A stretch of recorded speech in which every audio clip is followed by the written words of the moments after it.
Good morning, students. Welcome in computer class of 7th standard, and we are doing chapter number 4, Ethics and Safety Measures in Computing.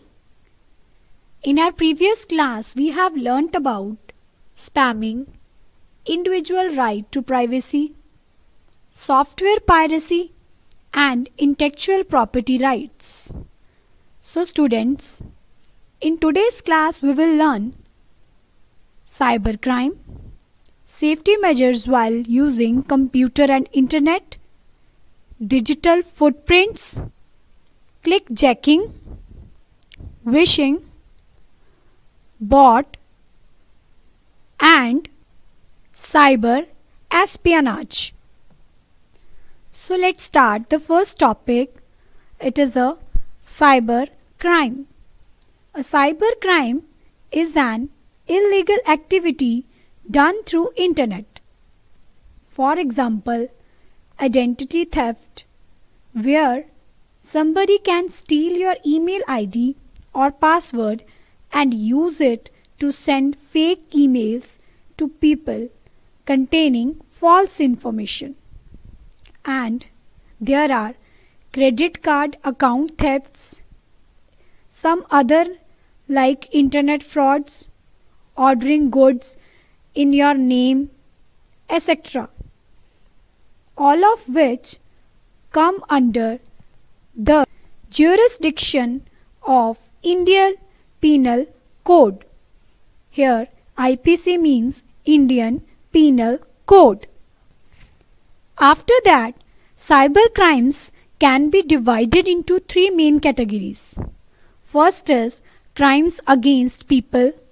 Second is crimes against property. And the third one is crimes against the organization and society. Now students, I am going to discuss some safety measures while using computer and internet. First is, minor should always surf internet under the supervision of their parents.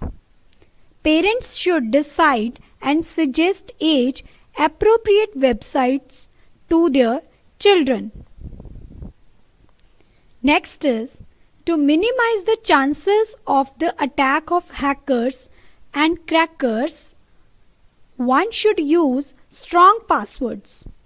A strong password consists of at least 6 characters that are combination of letters, numbers and symbols. Next is, to avoid losing data privacy while transmitting the data from one side to another, encryption can be implemented. Now students, what is encryption? Encryption is the process of transforming the data into an unreadable code. The result is an encrypted file which is transferred over the network. Like you can see in this picture, hello is converted into unreadable code. This is the process of encryption. Now, at the receiving end, it undergoes a process called decryption. Now students, what is decryption? Decryption is the process of converting the encrypted information into readable form. Now here you can see this is an encrypted message. After that, it is converted into unencrypted message, means in readable form, and this process is called decryption. Next is, set up your computer for automatic software and operating system updates to make your system robust. Next, ignore unwanted and strange emails. Then, make use of firewalls. Now what is firewall?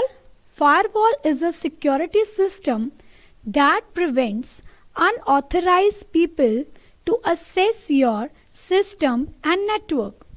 It can be either hardware or software or a combination of both. Now students, our next topic is digital footprint. As you know, footprint is the impression left by a foot or shoe on the ground or a surface. Similarly, a digital footprint is the impression or information about a person that exists on the internet because of his online activity. This is the information transmitted online like filling a registration form, email attachment or any other online activity. This information gets logged in a database. A digital footprint is also known as digital dossier. Next is digital footprints can be categorized into two traces, active data traces and passive data traces. The active ones are those data traces which the user leaves intentionally. The email, chats, Facebook and blog posts are some of the ways with which a user can create active digital footprints. Second one is passive data traces. Passive data traces connected to an individual are generated by other or gathered through the user's online activities without his knowledge.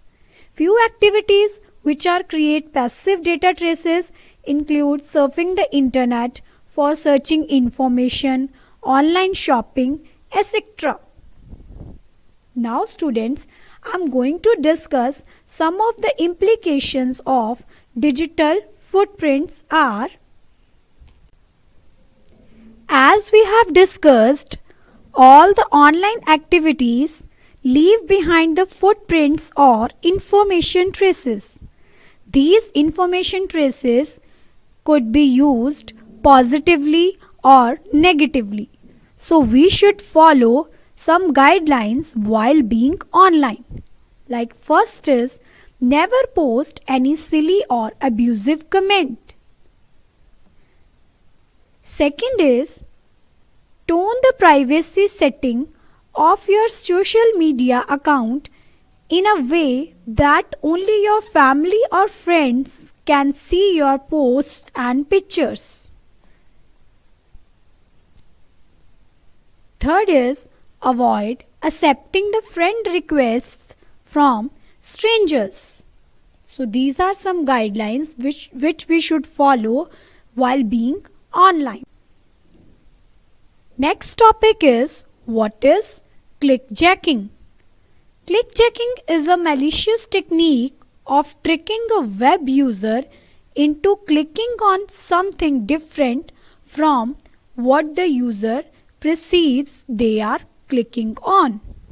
In other words, we can say that a malicious technique whereby part of a web page is covered by misleading contents that receives the user's mobile click.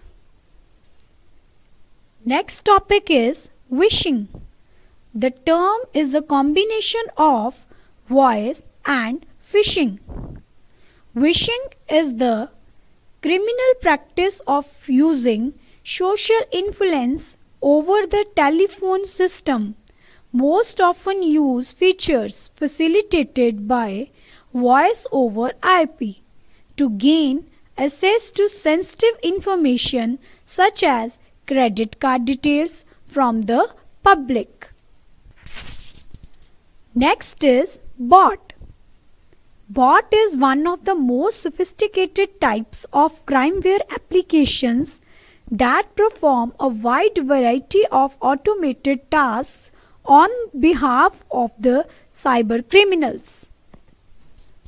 Now, the last topic is cyber espionage. Cyber espionage is the act or practice of obtaining secrets from individuals, groups, competitors while using exploitation methods on internet. So, students, this is all about of today's class. Here we have learnt about cybercrime, safety measures while using computer and internet, digital footprints, click checking, phishing, bot, and cyber espionage. So students, do the reading of this chapter at home. Thank you.